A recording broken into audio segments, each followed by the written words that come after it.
doctor that could heal you. It would have been like what people would look like today, like Oral Roberts. Oh, he could heal me. Or Benny Hinn. If I just get to Benny Hinn, he can heal me. Even though Benny Hinn can't heal nobody like this water was talking about.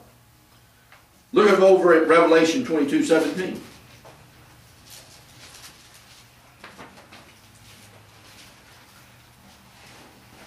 Last few verses in the Bible. Revelation 22:17, and the Spirit and the bride say, Come. And let him that heareth say, Come. And let him that is athirst come. And whosoever will, let him take the water of life freely. This water, this man, represented his only hope.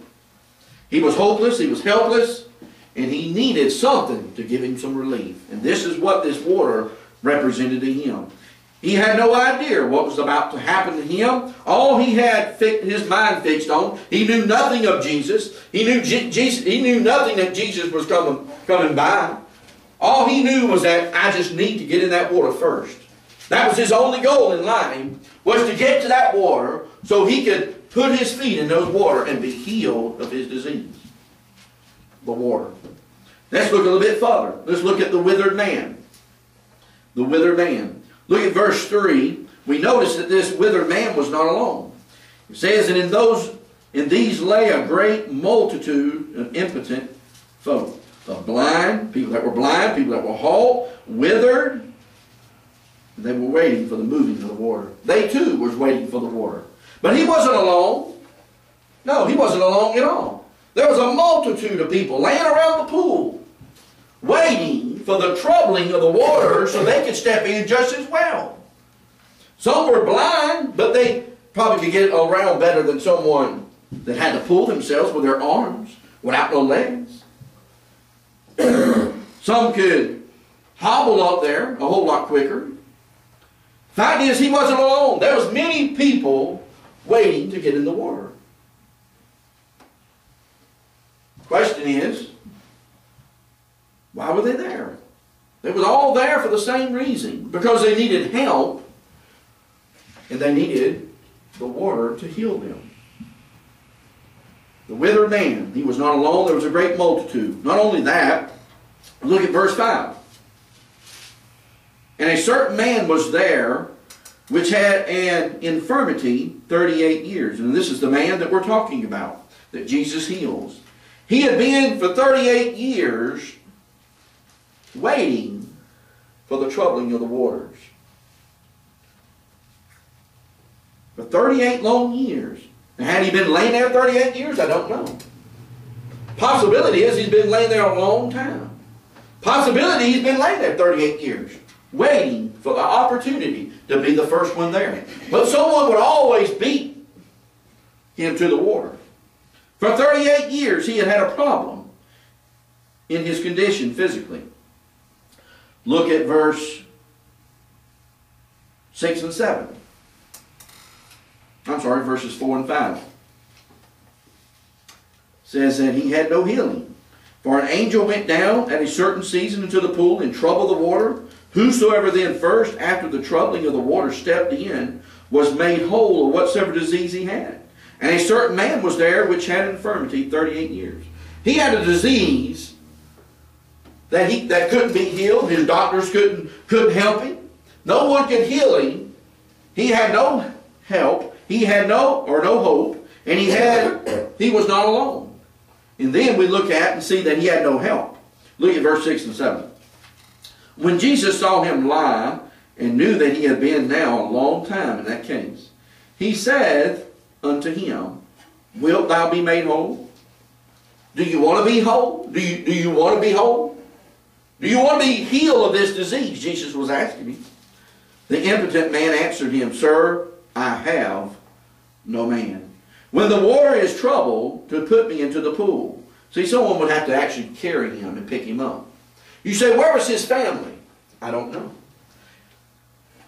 But while I am coming, another steppeth down before me. He says, hey, Lord, I've been here before. I've been in this same situation, and I've already experienced every time that the water is trouble, as I start moving my way to the water and crawling on the ground, someone else beats me there. Someone that steps in right before me or way before me. Because I'm kind of slow. I move as quick as I can. But someone always steps in before me. And they get healed. Because I have no man. I have no man.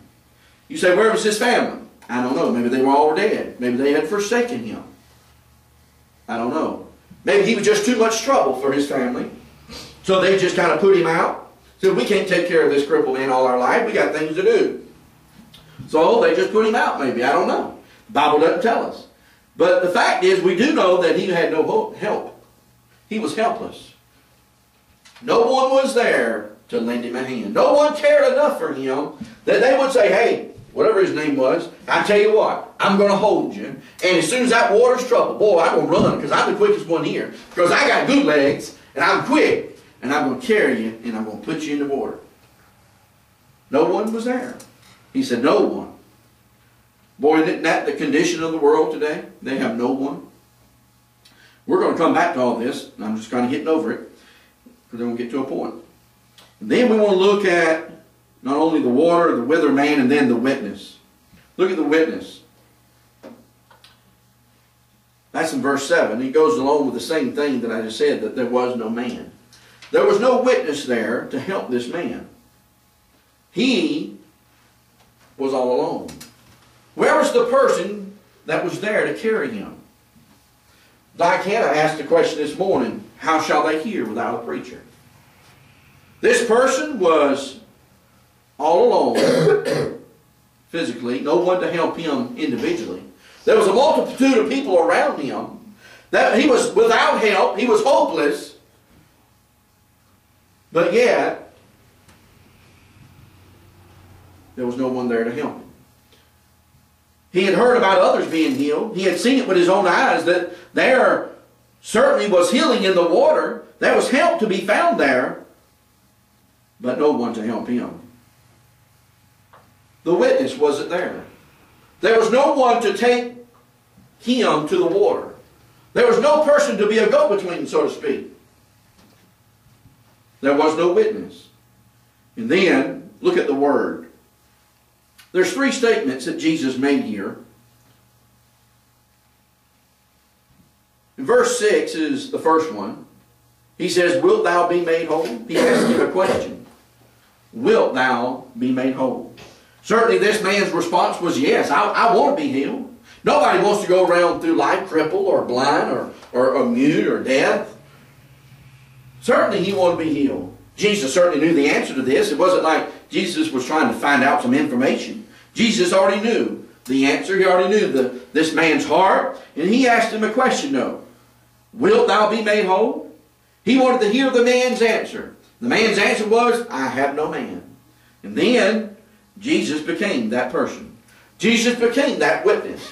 And he gave him a command. And the command is found in verse 8. He says, rise, take up thy bed, and walk. The fact is, Jesus had compassion on this man. He had compassion. You say, what is compassion? Compassion is your heart becoming my... your hurt becoming my... I can't even say it right. Compassion is your heart and your hurt in my heart. I can't say it. Your hurt in my heart. I don't want to get it twisted. That's what compassion is. Jesus saw this man and he had compassion on him.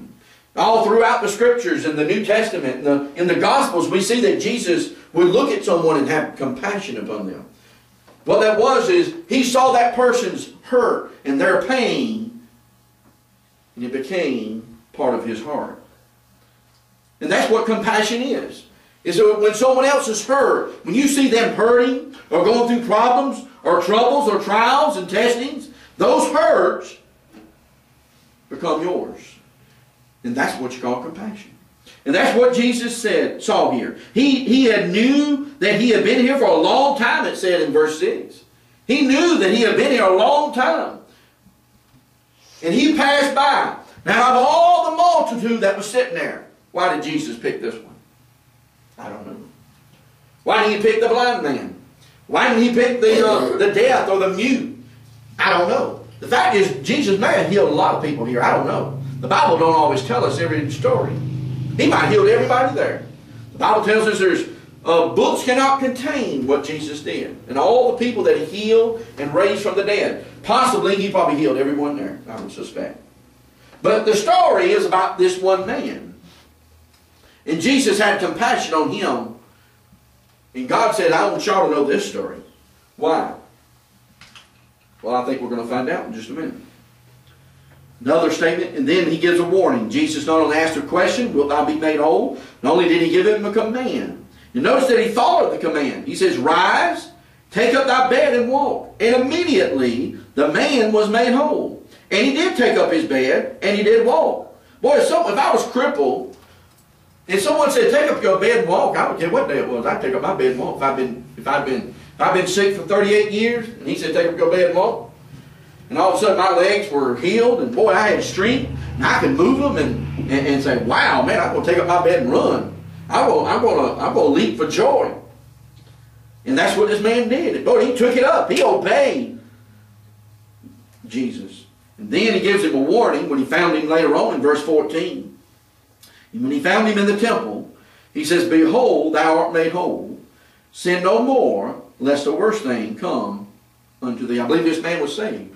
I believe this was a saved man. I think he recognized this wasn't just some ordinary man that he was looking for. You know, this man was looking for some physical water. He was looking for some man, a buddy, a friend, a neighbor, a stranger, to pick him up and place him in the water so he could be healed. But he got a whole lot more than just a man. He got the Son of Man. He got the Son of God that day. And he gave him a command, or gave him a warning, and he said, sin no more, lest the worst thing come unto thee.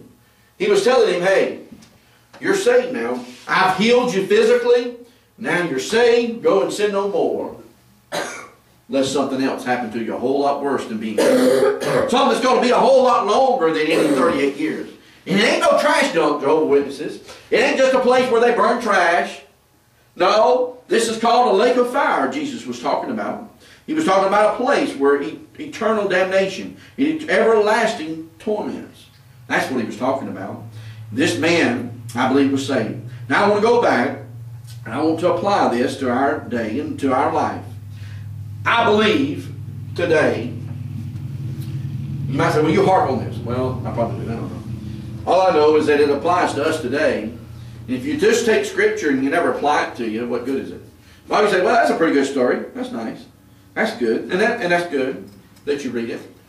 But you need to take the Word of God and apply it to your life, and apply it to our church, and apply it to us living in 2009, almost 2010 now, to our community and to our area. There's people outside of these walls, outside of these doors, 55,000 of them, less so many, that are looking for a temporary relief tonight, or today. They are looking for a temporary Band-Aid to put on their gunshot wound, so to speak. They got a bleeding heart, and they want to put a Band-Aid on it. Their heart is racing. They're having a heart attack, so to speak, and they think that just putting a Band-Aid on it, finding some temporary relief in the things of this world, will satisfy them, and they'll never satisfy them. Kind of like we asked the question earlier. I forgot what the question was. We asked a question earlier that had to do with that. But the fact is, what is going to help them? It's not the things of this world.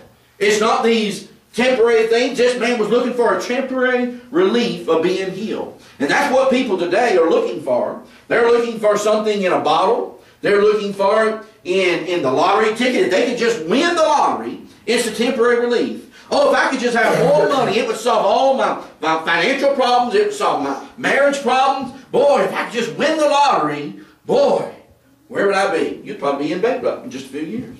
That's where